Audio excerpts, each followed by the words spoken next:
გამარჯობათ, მე ვარ ირაკლი ცეცხლაძე, საქართველოს მოქალაქე, განათლებით ვარ ფსიქოლოგი, ნაწილობრივ მათემატიკოსი, ნაწილობრივ მხატვარი. მინდა გაგიზიაროთ ჩემი შეხედულებები ზოგადად არჩევნების შესახებ, რას ვფიქრობ არჩევნებზე, როგორია ჩემი წარმოდგენა ამ ყველაფრის შესახებ. ხას გავუსმევ, რომ არ ვსაუბრობ რომელიმე კონკრეტულ არჩევნებზე, საუბარია ზოგადად და არ მაინდა-მაინც საპარლამენტოზე ან საპრეზიდენტოზე. ესეც შეიძლება ზოგადად ითქვას ამ ჩემს შეხედულებებში. აი რა არის არჩევნები, ვის ვირჩევთ და რატომ ვირჩევთ, მაგალითად ეს შეკითხვები რო დავსვათ. ჩემი აზრით, აქ ჩვენ ვირჩევთ ადამიანს ან რაღაც ადამიანთა ჯგუფს, რომელმაც უნდა იზრუნოს ჩვენს კეთილდღეობაზე, ჩვენს კარგად ყოფნაზე, ქვეყნის მოწესრიგებაზე, დაალაგებაზე და შეასრულოს უნდა ერთგვარად ხალხის, ჩვენი საზოგადოების ხალხის დაკვეთა და ნება-სურვილი.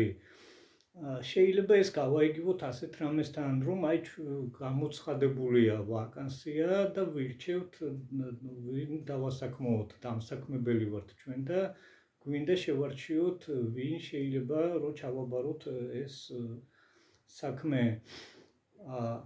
ამიტომ გაიცნობიეროს უნდა იმან, ვისაც ვირჩევთ, ეს ადამიანი იქნება თუ პარტია თუ რა ვიცი რასაც ვირჩევთ, რომ მოდის ჩვენს სამსახურში, ჩვენ ვართ დამკვეთი, თვითონ შემსრულებელი, ჩვენ უნდა გადავუხადოთ მას და უნდა შეასრულოს მან ჩვენი ეს მიზნები, უნდა მოემსახუროს ჩვენს დაკვეთას და არ არის იგი, ასე ვთქვათ, პირიქით ბრძანებელი, მიუხედავად იმისა, რომ შეიძლება მას უფრო დიდი ძალა ჰქონდეს ამის მერე. თუ ამას იგი ვერად ვიცნობიერებს, მე ვფიქრობ, რომ ასეთი ვინმეს არჩევა არ ღირს, პირადად ჩემს ხმას ის ვერ მიიღებდა. გარდა ამისა, მინდა ხაზი გავუსვა, იცით რას, ხშირად იტყვიან, რომ აი ხმას ვისაძლევ რაღაცა რომ შევეკითხები, იტყვიან, რომ აი ამას აძლევს, თქვათ, რატომ რაღაცა რომ დავიწყებ საუბარს, მაინც მაგი მოიგებსო, თქვათ, მაინც მაგი გაიმარჯვებსო, მაინც მაგი გავავა, ასე ბევრი იტყვის და არჩევნები არ არის ფსონის დადება და გამარჯვებულის გამოცნობა, არის სურვილის დაფიქსირება, თუ ვინ გინდა შენ რომ მისცე ეს ჩააბარო ეს თანამდებობა. ამიტომ უნდა დააფიქსიროს სურვილი და არა დადო ფსონი. აი ვიღაცა შენი ოჯახის წევრი რომ მონაწილეობდეს არჩევნებზე და ამეთანხმებით რომც არ ქონდეს გამარჯვების შანსი, ხმას მიცემდით, ხო? ანალოგიური თემაა, თუნდაც არ მონაწილეობდეს არავინ შენიანი, ხმა უნდა მისცე იმას, ვინც გსურს და არა იმას, ვის გამარჯვებასაც ვარაუდობ.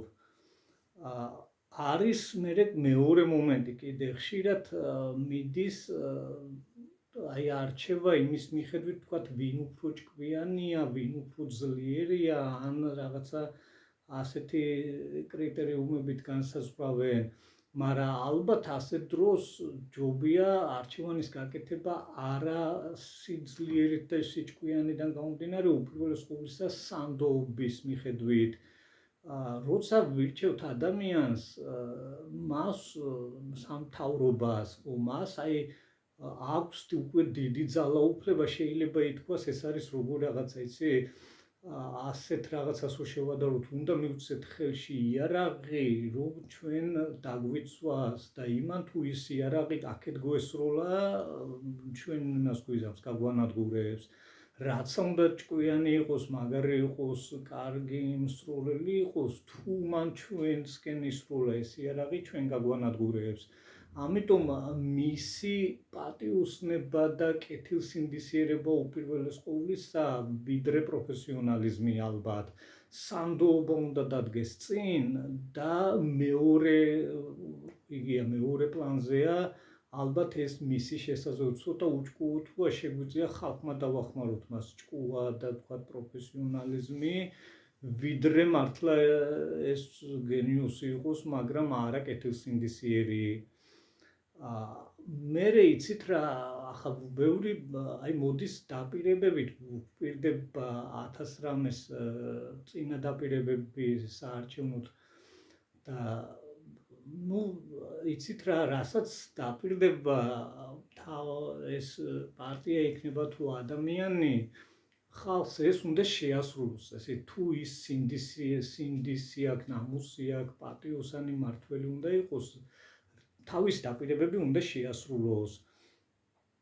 ამიტომ ყველა მთავრობა უნდა შეეცადოს, იცით რა, აი მათემატიკასთან რო გავავლოთ პარალელი, მისი დაპირებები არის მნიშვნელი, ხოლო შესრულებული რაოდენობა ამ ყველაფრის არის მრიცხველი. ამიტომ ეს წილადი მან აი მრიცხველი შეფარდებულ მნიშვნელთან უნდა შეეცადოს, რომ აქციოს უდიდეს რიცხვად. რომ იყოს და კარგი მმართველობა, კარგი მთავრობა.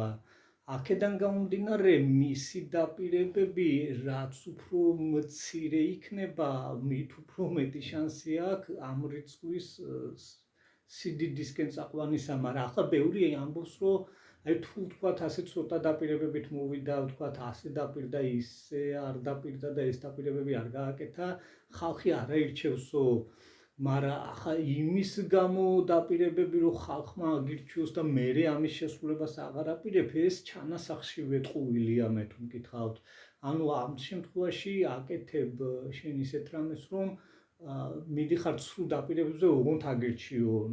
ასეთ ნაბიჯს თუ დგამს ეს იგი რა ქვია პარტია იქნება თუ ადამიანი, მე ვფიქრობ, იგი თავიდანვე უსინდისო ნაბიჯით მოდის ამ მთავრობაში და მე ვფიქრობ, ხმას არ იმსახურებს. ჩემი მხარდაჭერა მას არ ექნებოდა. მერჩივნა ეთქვა, რომ აი გულწრფელად რომ რასაც შემეძლება იმას გავაკეთებო და კონკრეტულ დაპირებებზე არ წასულიყო, ვიდრე ასე რაღაცა ზღაპარი დაპირებებით მოსულიყო, ანუ მე მაინდა-მაინც დაპირებების სიმრავლით ვერ მომხიბლავდა ეს პარტია იქნება თუ მთავრობა, ვისაც ვირჩევთ ამ შემთხვევაში.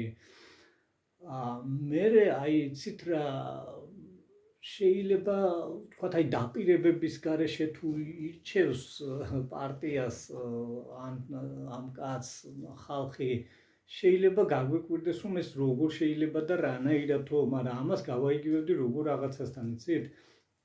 აი მაგალითად ვაკანსიას რომ აცხადებს დამსაქმებელი და შემოიტანებენ ხომ აქ სხვადასხვა CV-ს და აირჩევს მერე ადამიანი რომელი უნდა აქედან ხომ ხდება ზოგჯერ ასეთი რაღაცაც რომ აი მოეწონება თქვათ ვიღაცა ბიზნესმენს ან ამ დიდ პირს ადამიანი რა ჭკვიანია, რა გონიერია, რა პატრიოტული, როგორი ერთხმი და თავად გადადგას ეს ნაბიჯი დასაქმებისა, თანამშრომლობისა და თავად შესთავაზოს ეს ადგილი და ვაკანსია მასთან.